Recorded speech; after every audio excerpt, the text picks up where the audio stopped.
لاہور کو شہر باغات اور دلوں کا شہر کے نام سے بھی جانا جاتا ہے۔ یہ پاکستان کا ثقافتی، تاریخی اور فن لطیف کا مرکز ہے۔ لاہور کی خوبصورتی اس کی تاریخ، عمارتوں، باغات، بازاروں اور یہاں تک کہ لوگوں کی محبت و مہمان نوازی میں ہر گلی، ہر چوراہا، ہر قدم پر ایک الگ ہی کہانی چھپی ہوئی ہے، جو لاہور کی دلکشی کو اور بڑھا دیتی ہے۔ لاہور کی خوبصورتی میں اس کی قدیم اور عظیم تاریخی عمارتیں بھی شامل ہیں۔ شالیمار باغ، بادشاہ مسجد، لاہور قلعہ، مینار پاکستان، انارکلی بازار جیسے مقامات لاہور کی شان و شوکت کی عکاسی رکھتے ہیں۔ عمارتوں کا فن تعمیر اور ان کے پیچھے کی چھپی ہوئی تاریخ شہر کی خوبصورتی کو اجاگر کرتی ہے۔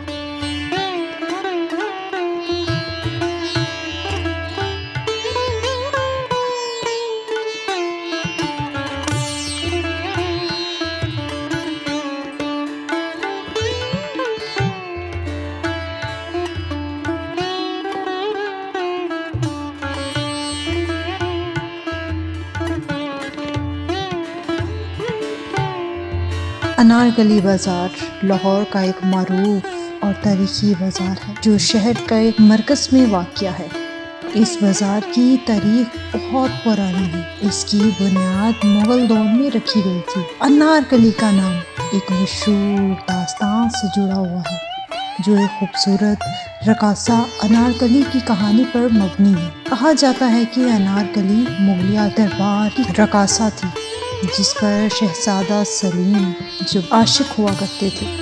انارکلی اور سلیم کی محبت کا یہ تقاضا بہت معروف ہے، تاہم انارکلی کی محبت کو سلطنت کے قوانین اور شاہی روایات سے خطرہ سمجھا جانے لگا، اور شاہی حکم پر انارکلی کو زندہ دفن کر دیا گیا۔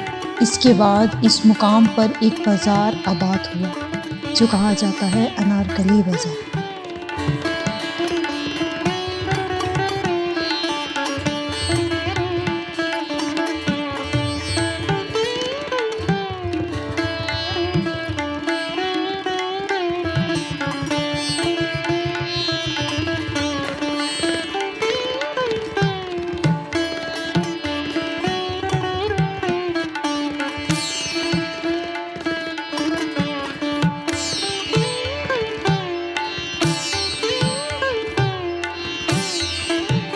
انارکلی بازار نہ صرف اپنی تاریخی اہمیت کی وجہ سے مشہور ہے، بلکہ یہ لاہور کی تجارتی مرکز کے طور پر بھی اہمیت رکھتا ہے۔ یہاں پر ہر قسم کی اشیاء جیسا کہ کپڑے، جوتے، زیورات اور کھانے پینے کی اشیاء ملتی ہیں۔ انارکلی کی گلیوں میں کچھ اور ہی بات ہے۔ یہاں کی ہوا بھی کچھ خوشبو ہی خاص ہے۔ محبت کی ایک داستاں کا سنا ہے جہاں، انارکلی کی قبر پر ہر دن ایک نیا راز ہے۔ بازار جو ہنستے ہیں، جھلکتے ہیں، رواں ہیں، یاد دلاتے ہیں انارکلی کی پرانی وفا کی آواز ہے، جسے چھوڑ گئے تھے وہ شاہی دماغ، لیکن یہاں ہر سنگ اور ہر گوشہ سچائی کا راز ہے۔ مجموعی طور پر انارکلی بازار لاہور کا ایک تاریخی، ثقافتی اور تجارتی مرکز ہے، جو اپنی تاریخ، پس منظر اور شاعری کے رنگوں میں رنگا ہوا ہے۔ انارکلی بازار میں ہر طرف ایک بہت عجیب منظر نظر آیا۔ پاکستان انگریزوں سے آزاد تو ہو گیا تھا، پر نہ جانے پانی کے کولروں سے یہ گلاس کب آزاد ہوں گے۔ یہ 100 سال سے زیادہ کی ہسٹری ہے اس کی، انارکلی کی، کیونکہ جب یہ انگریز یہاں پہ آئے ہیں، انہوں نے شہر سے جب باہر کوئی بازار کوئی آباد کرنے کی کوشش کی ہے، تو وہ پھر اس وقت یہ انارکلی جو ہے نا، اس وقت جو ہے نا مرض وجود میں آیا۔ تو یہاں پہ اچھے بزنس مین شروع سے پہلے زیادہ تر ہندو تھے یہاں پہ، تو ظاہر ہے جب پارٹیشن ہوئی ہے پھر وہ لوگ چلے گئے ہیں، اور الحمدللہ اس کے بعد بڑا اچھا بزنس جو ہے انارکلی کا پوری ورلڈ کے اندر جو ہے نا ہسٹوریکل پلیس ہے، لوگ یہاں پہ آتے ہیں، تو یہاں سے شاپنگ جو ہے ان کو ہر طرح سے فیور ہوتی ہے، پرائز وائز بڑی فیور ہے، ہر لحاظ سے مطلب جو بھی کسٹمر آتا ہے اس کو ہر چیز یہاں سے مل جاتی ہے اور اکنامیکل ملتی ہے. یہ انارکلی کی میں سمجھتا ہوں کہ زیادہ اچھی بات ہے. لوگ یہاں پہ جو دور دراز سے آتے ہیں, دوسرے شہروں سے آتے ہیں, دوسری کنٹریز سے آتے ہیں, تو وہ ان کو یہاں پہ یہ چیز کا بینیفٹ ملتا ہے. ابھی آپ نے دیکھا ہوگا شاید آتے جاتے آج کل سکھ یاتری یہاں پہ بہت آ رہے ہیں, تو وہ وجہ یہی ہے کہ ایک تو ہسٹوریکل ہے ان کی جو ہے نا, یہاں پہ ایک بڑوں کا وہ یہاں پہ آتے ہیں تو ان کو ایسے لگتا ہے جیسے ہم کوئی اپنی پرانی جگہ پہ آئے ہیں, تو ان کا ایک لگاؤ ہے, اپنا جذباتی رشتہ ہے یہاں پہ انارکلی کے ساتھ. تو اسی طرح ہی ہمارے جتنے آپ یہ دیکھ رہے ہیں کہ بھی لوکل اگر دیکھیں تو پرانے جتنے ہمارے جتنے کہیں کہ بھی جو استاد تھے یہاں پہ, اشفاق احمد صاحب آتے تھے ہمارے یہاں پہ, ہر بندہ جو پرانے جتنے لوگ تھے نا وہ یہاں سے بڑے لنک تھے. یہاں پہ پاس ہی نیلا گنبد کے پاک ٹی ہاؤس ہے, وہاں پہ وہ بڑے محفلیں جمتی تھی اور آج بھی وہ آباد ہے پاک ٹی ہاؤس. تو یہ انارکلی میں بے شمار, جیسے آگے چل کے ہم ایک ایبک روڈ ہے, قطب الدین ایبک کا مزار ہے, اور مطلب ہسٹوریکل پلیس ہونا ہے جو ہے نا, یہ اس کے اندر ان سیلف کے اپنا بے شمار ایسی چیزیں ہیں. تو آپ یہاں پہ اس کی بلڈنگز دیکھ سکتے ہیں, وہ اس کا ایک اسٹرکچر ہے سے کئی ختم ہو گئی ہیں کیونکہ ہماری مطلب کہہ لیں کہ معذرت کے ساتھ یا کیا کہیں کہ بھی یہاں پہ اس کو نہ سیو نہیں کیا گیا جس طرح کرنا چاہیے تھا اس کو. انارکلی بازار نہ صرف خوبصورت ملبوسات کے لیے بلکہ عالیشان زیورات ہینڈ کرافٹ کی بھی پاکستان میں بہت مشہور ہے. بازار کی وہ رونقیں, وہ روشنیاں وہ پہلے جیسی نہیں رہی تھیں, اور یہ لگے جگہ جگہ پر سموسے پکوڑوں کے سٹال, کہیں پہ پاپڑ بیچنے والے تو کہیں ریڑھی پہ یہ سردار جی جو بہت زور و شور سے بحث و مباحثہ کر رہے تھے کشمش کی قیمت کم کروانے کے لیے. ہمیں یہاں پہ ایک صاحب سے ملے جو ہمارے تھکے ہوئے چہرے دیکھ کر بس ہنسی مذاق کرنے چلے گئے. بات یہی کرو کہ یہ انارکلی کے بعد ہی انارکلی بازار بن رہا ہے, کسی ریفرنس سے بنتا ہے نا. انارکلی ویسے تو نہیں نام آ گیا انارکلی رکھ آپ کو کیا لگتا ہے انارکلی یہاں پہ شاپنگ کرنے آتی تھی اس لیے اس کا نام انارکلی رکھ دیا گیا؟ یہ بھی ہو سکتا ہے, مطلب یہ بھی ہو سکتا ہے نا, مطلب ہسٹری اس کی کچھ کہتے ہیں کچھ نہیں ہے نا. آپ یہیں کے رہنے والے ہیں؟ جی لاہور, میں جمپال یہی کو انارکلی کے نہیں, مجھے کاربار لاہور کا, اور مجھے کس جگہ سے ہو؟ میں مزن سے, مجھے 74 سے میں لوہاری میں ہوں کاروباری سے. تو آپ کس سلسلے میں کیا ریسرچ کرنا چاہتی ہے انارکلی کے بارے میں؟ اب کوئی نئے بندوں کو انارکلی کی ہسٹری دس تو کی ہے, بنیا ہے بازار کنے بنایا ہے, کنے بنایا, میں نہیں بنایا.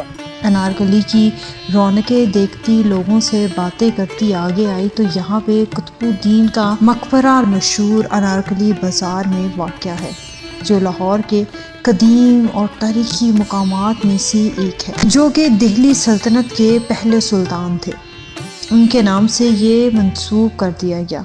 قطب الدین ایبک جو کہ ایک ترک غلام تھے, 1206 عیسوی میں دہلی سلطنت کی بنیاد رکھی.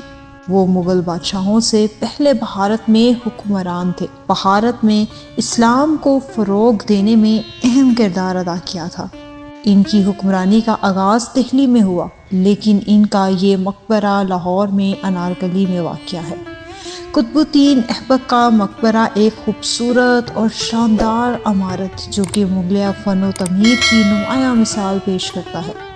یہ مقبرہ اس بات کی نشاندہی کرتا ہے کہ وہ ایک عظیم اور تاریخی حکمران تھے. مقبرے کی عمارت سنگ مرمر اور سرخ پتھر سے بنی ہوئی ہے, جو اس کی جمالیاتی حسن کو اور بڑھاتی ہے. انارکلی بازار کے قریب واقع ہونے کی وجہ سے یہ مقبرہ لاہور کے سیاح و مقامات میں سے ایک مشہور جگہ بن چکا ہے. مقبرے کا سنگ مرمر کا کام اور اس کی منفرد ساخت اس بات کا ثبوت ہے کہ یہ عمارت مغلیہ دور کی ایک عظیم یادگار ہے. یہ مقام نہ صرف تاریخ کی شائقین کے لیے دلچسپی کا باعث ہے بلکہ لاہور کے قدیم تاریخی ثقافتوں کو سمجھنے کا ایک بہترین ذریعہ بھی ہے.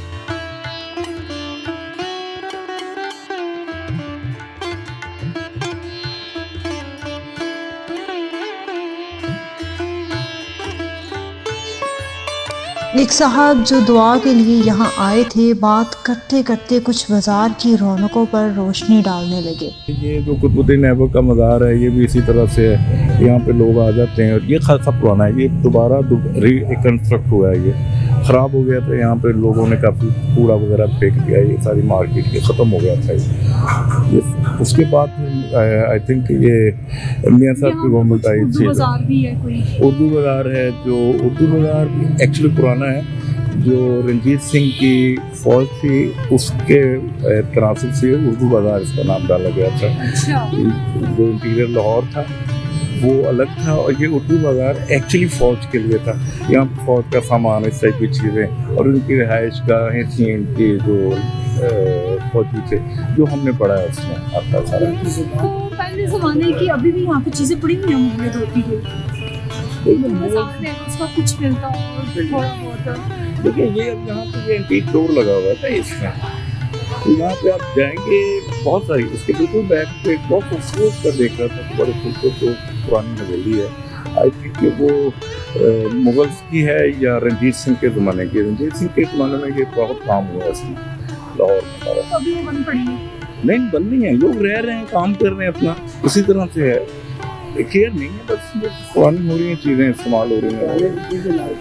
اگر آپ ان کے اوپر دیکھیں گے تو آپ کو پرانے دروازے، پرانی اسٹرکچر، پرانی بلڈنگ نظر آئیں گی، پرانے جھروکے نظر آئیں گے، وہ سارے اسی بات کی عکاسی کرتے ہیں کہ یہ اتنا پرانا بازار ہے۔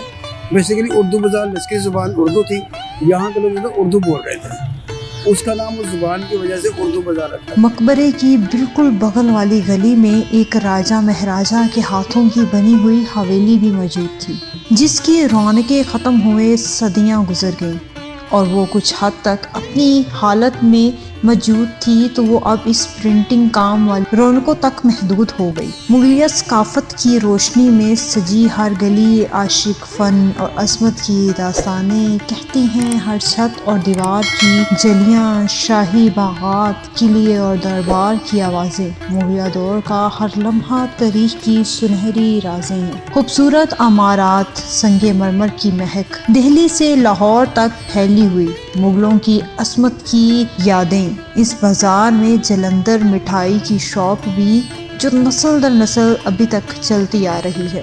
یہاں پہ ہمیں ایک ایسی شاپ بھی ملی جہاں پر بہت خوبصورت کتوں کی نمائش کی گئی تھی۔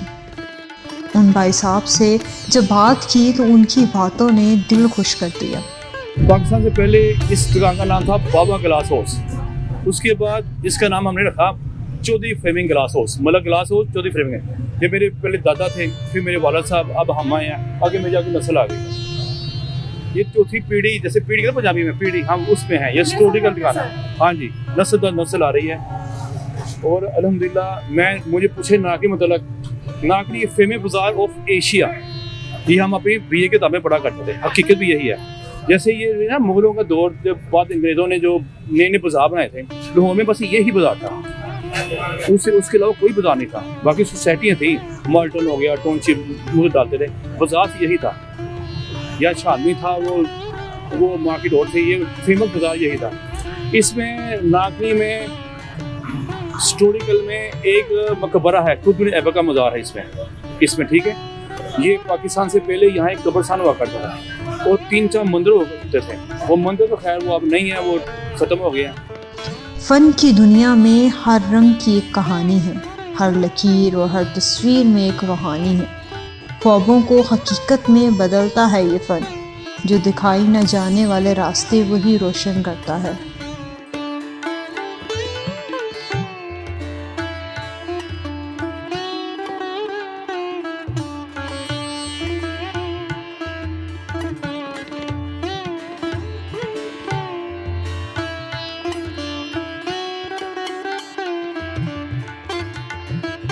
میں اس بازار کا چیئرمین ہوں، انارکلی باڑوں بازار کا چیئرمین ہوں۔ تو کیا کچھ اس بازار میں چینجنگ ہو گئی ہے پہلے کی نسبت؟ پہلے بہت زیادہ رونق تھی یہاں پہ، اب کچھ پالیسیز کی وجہ سے شاید ہمارا پارکنگ کا ایشو ہے، جس کی وجہ سے ہمیں پارکنگ یہاں پہ نہیں ملی آج تک، اس وجہ سے کسٹمرس کی آمد بہت کم ہو گئی ہے، کسٹمر یہاں پہ آنا کم ہو گیا ہے،